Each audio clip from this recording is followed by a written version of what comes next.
G'day you mob, how's it going? Welcome to this episode of Aussie English. Today is part 2 of my interview with the amazing Camille Hanson. Camille is an online English teacher, an author, a language learner, a mum to 3, and she loves traveling around the world, embracing other cultures, and obviously learning the languages in those countries. So today, guys, we have a chat about how Camille ended up becoming an English teacher and how she started her online business. We talk about how she's a husband and wife team. So her husband works close with her as an entrepreneur online too. We talk about how they grew their business online, having realistic expectations around how long it takes to, quote, make it. We talk about the importance of finding your niche and whether or not you should be worried if there's a lot of competition in your niche in online business. We talk about Instagram, TikTok, and YouTube and how to grow your audience on these different platforms. You know, it requires sort of different plans of attack.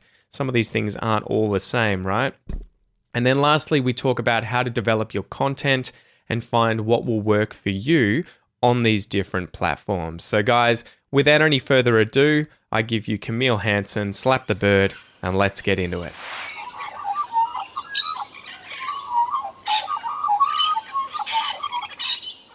So you're an English teacher and you have an online business teaching English. How did you get into that?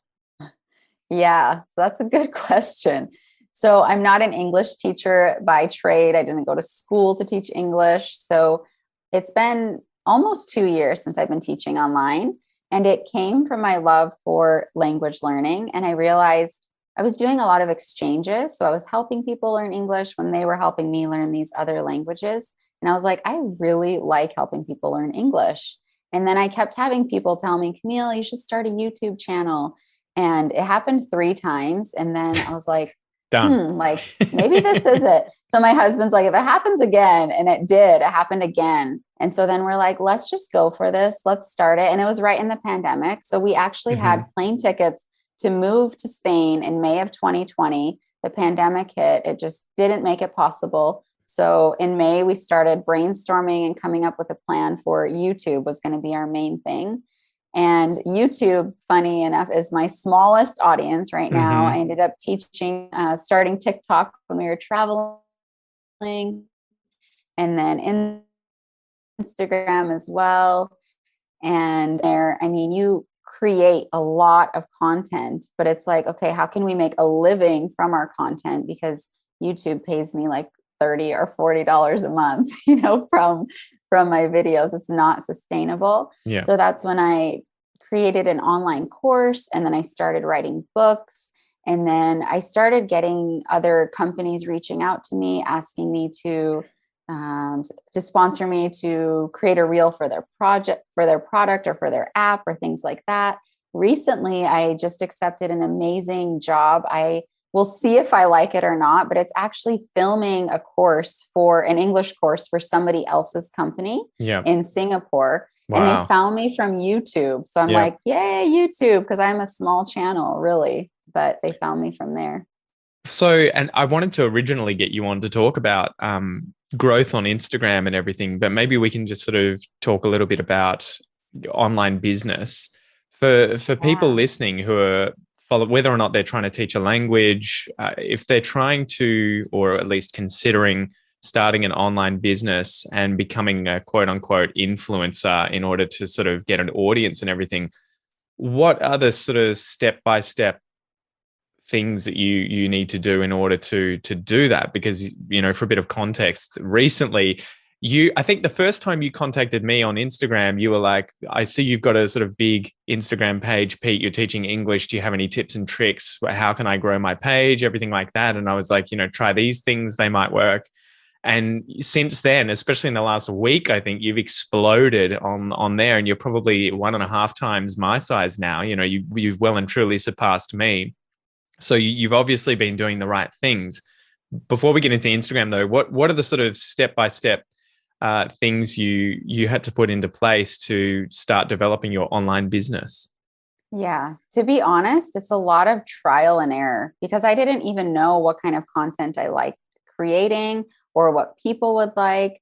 So it's just really I didn't have a really specific vision. I was like, I want to teach people English. And people are like, you have to have a niche, Camille. You have to maybe just teach English to Brazilians because you're learning Portuguese, which I was at the time. But then that meant that I would be ruling out the whole rest of the world. And so in my mind, I was like, no, I just cannot do a niche. I want to teach English to the whole world. I know it's crazy, but I do. And so I just kept creating content, kept trying things. But you do have to know that you put in a lot of energy and a lot of time. So I think if you're going to start an online business, I hope it's a passion for you, the thing that you like doing, because it takes up a lot of your time. So for me, it is a passion. It's always been a passion project. And so that I've been able to monetize and grow from it is just incredible, really. But so yeah, a lot of work. And then of course, if you're a content creator like me and you, I don't know how to edit YouTube videos and things like that. My husband is a huge part of my team. So he edits, and a Brazilian friend in Spain edits my videos. And so there are just many pieces that you're just like, wow, this takes up a lot of time. Yeah. Sometimes a 10-minute vlog could take 10 hours of time to put together. And so it's just a lot of work that goes into it.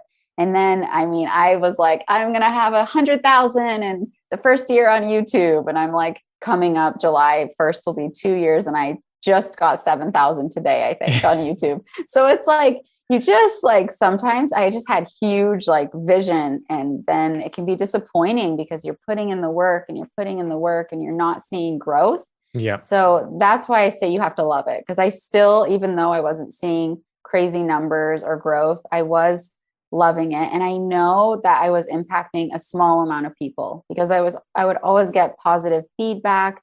My students, I was getting students as well that I was able to teach one-on-one.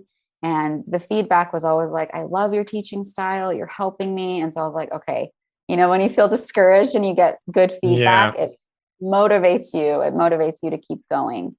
And so putting things in place, I mean, I think it's going to be hard in the beginning. Like we had also a mindset of, okay, we're going to do this for 5 years. And then if it goes nowhere, if we get nowhere, then maybe we can consider throwing in the towel because, battery exhausted on my end on the camera. It's all good. It's all good. Keep going because I'll use the Zoom video.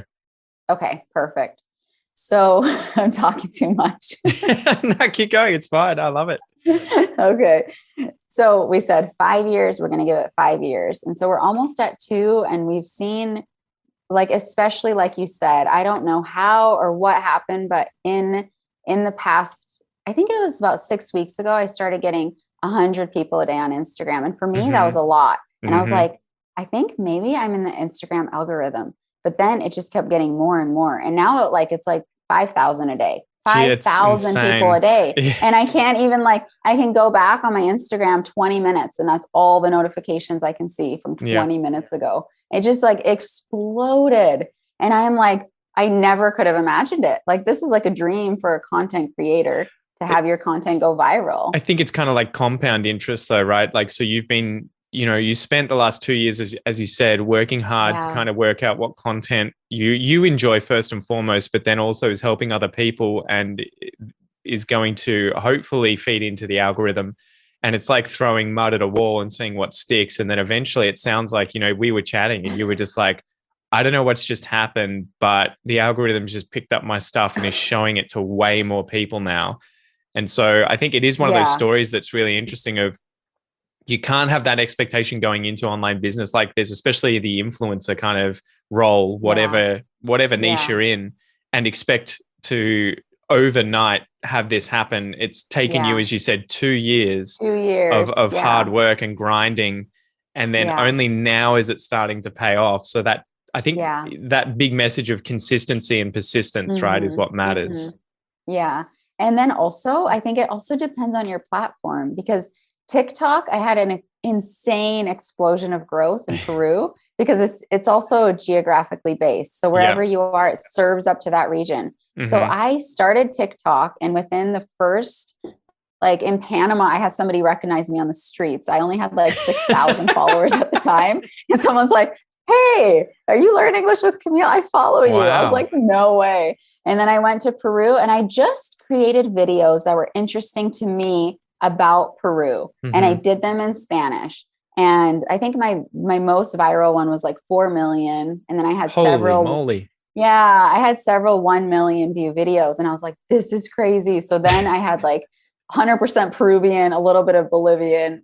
Okay, so it couldn't have been 100%, but mostly Peruvian audience following me. But it wasn't like my brand, like Learn English with Camille, you know, it was like, it was like Spanish. It was all in Spanish, you know, interesting things in Spanish. And so I was like, oh, like, do I just keep TikTok and have it be my travel thing? I still want to reach people with English on there. And so I got back to the States and I was like, I haven't been posting on TikTok at all. And then I was like, you know what? I have nothing to lose. I'm just going to start posting a few of my Learn English with Camille, actually speaking in English videos. And a couple of them went viral, like 2 already. Viral here. So they went over 100K. Yeah. So, but it got me like, I think 25,000.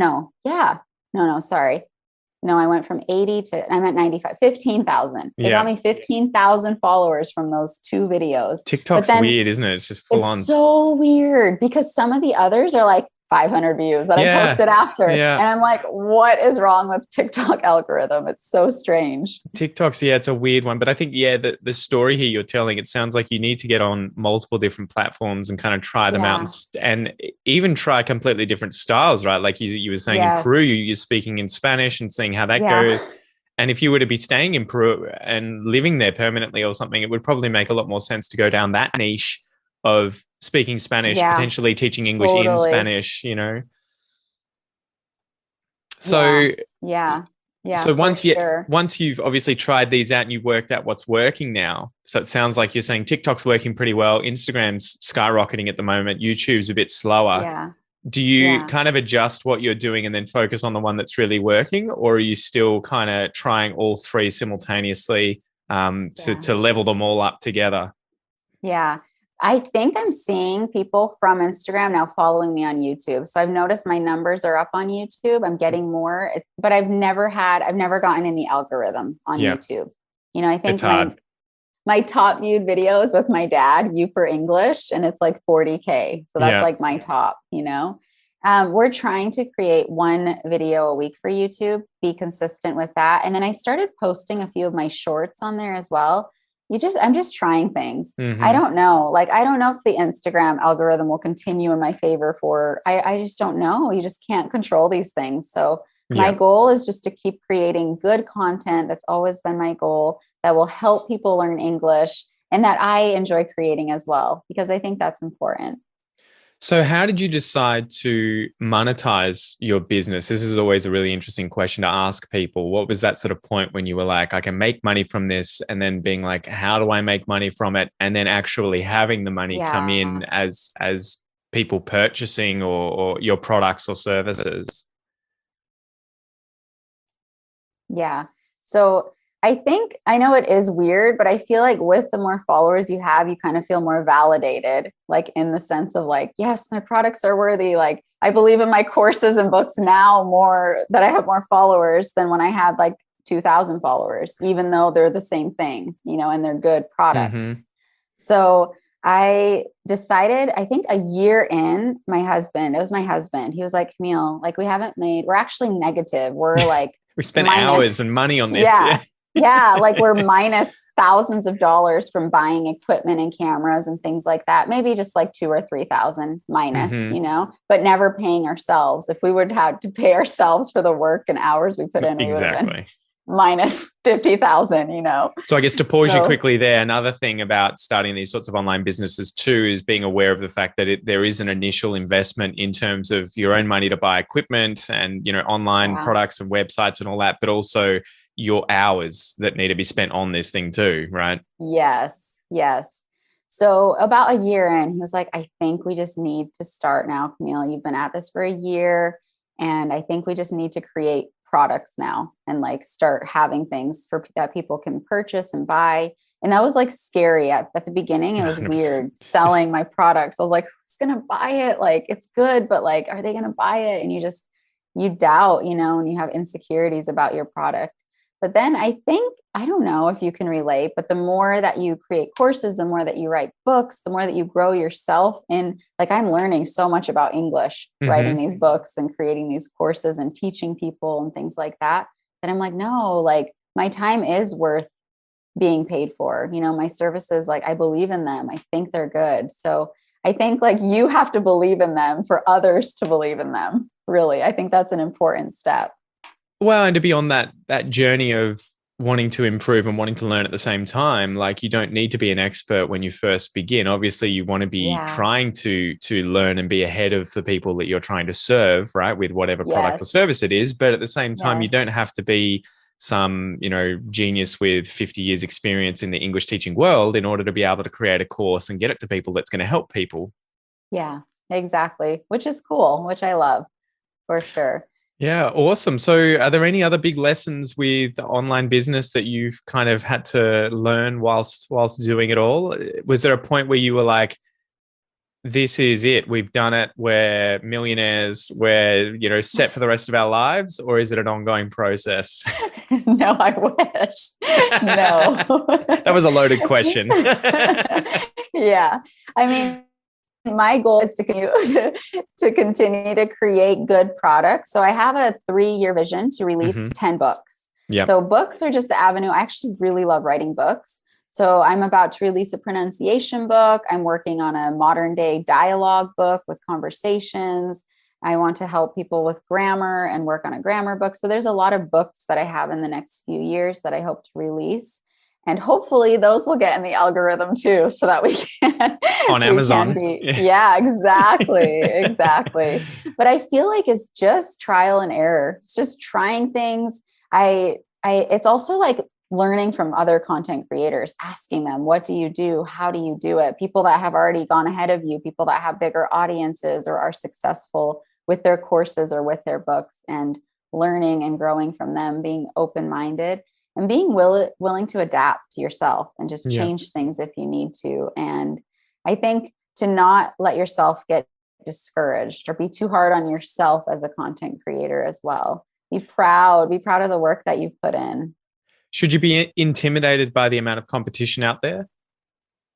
It can be intimidating, but I think it's not good to go down that road because it's just like a never ending cycle, I think look at yourself, see how far you've come, look at others to be inspired. You can want to get to where they're at for sure, but don't do it in a way that you're like, oh my gosh, I only have 100 followers and they have 1 million. Like, you don't know how many years of work that person put in before they got into the algorithm or before they became successful. We're all on a journey. Our journey looks different. I feel like there's a voice for every person. If they feel like I'm called to be a content creator or have an online business, I think good, like pursue that. There will be a market for you. It'll just take you some time to figure everything out and be creative and make the product that your audience needs or wants.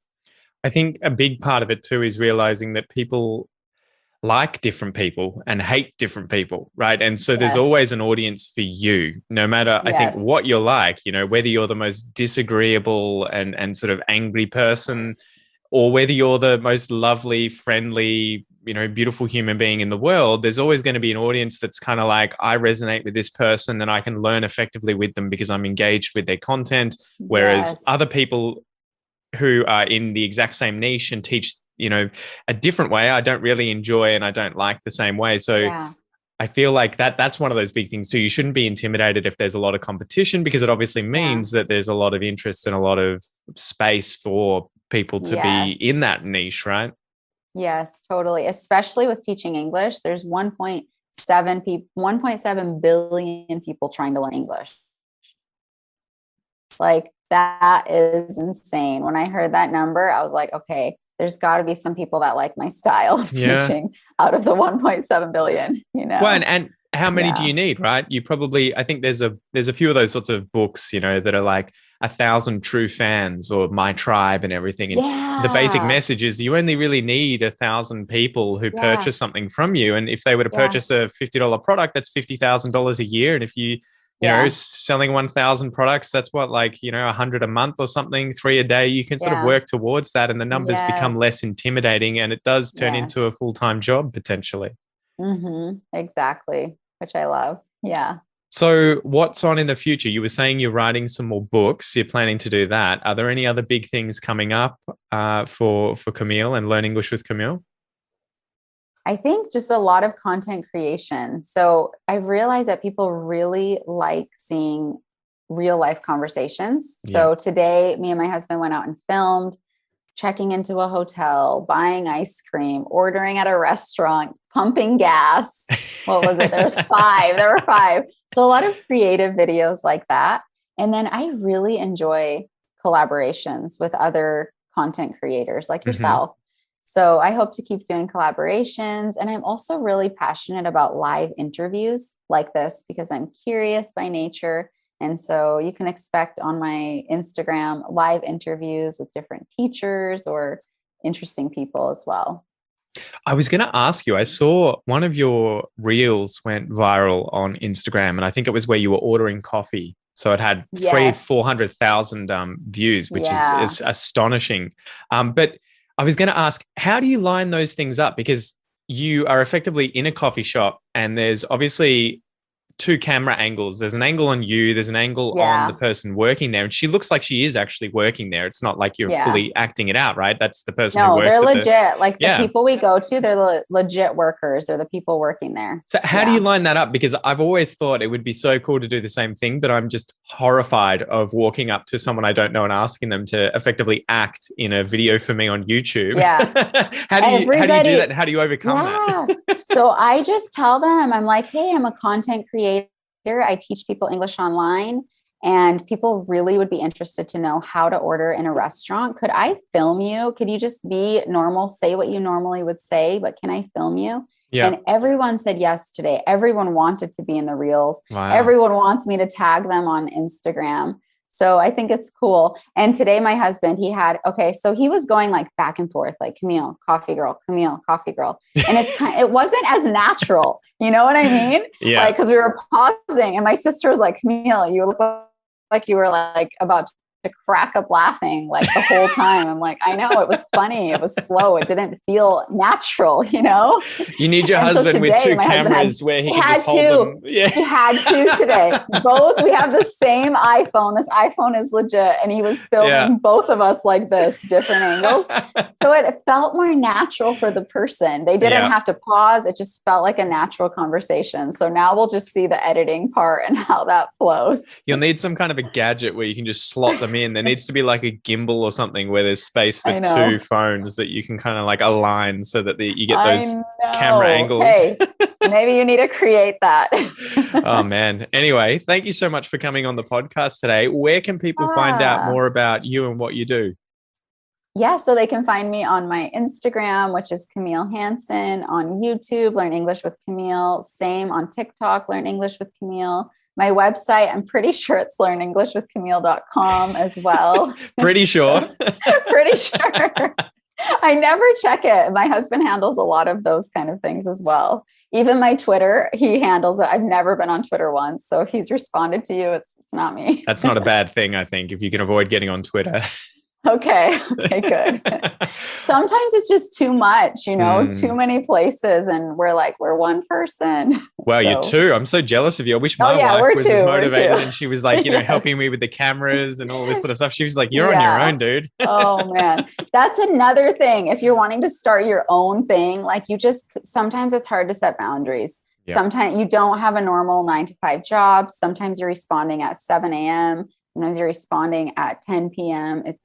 It's hard to set the boundaries when you're passionate about your project, about your work as well. So that's something else for content creators to consider as well. And I think you're doing an amazing job. But yeah, once again, thank you so much for coming on, and hopefully we can have another chat in the future. Yes, thank you so much. I had so much fun. My pleasure, guys. Mate. See you guys.